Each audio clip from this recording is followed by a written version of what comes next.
Assalomu alaykum, hurmatli obunachilarim, hurmatli yurtdoshlar. Yana do'stlar, sizlarga Nexus avtomobil qo'yib beramiz. Do'stlar, videomizdan bir like bosib qo'yamiz. Kanalimizda do'stlar yangi bo'lsangiz, kanalimizni obuna bo'lib qo'yamiz. Do'stlar, aksiyasini, bonusini Aptoram qo'shib beramiz do'stlar mashinani.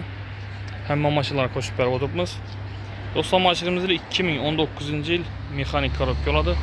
Mashina 100% родной do'stlar, 100% zamin родной. Ledlar qo'yilgan. Машина аккуратно улеп туриб yana. Do'stlar, mashinamizning probegi 85.565 kilometr turibdi. Barlar qo'yilgan mashina. Qo'yishni chexol ekan.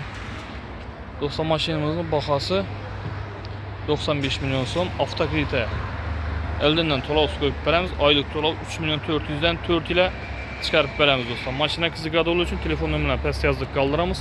Telefonlashib beramiz do'stlar. Sog' bo'lasizlar. Salomat bo'lasizlar.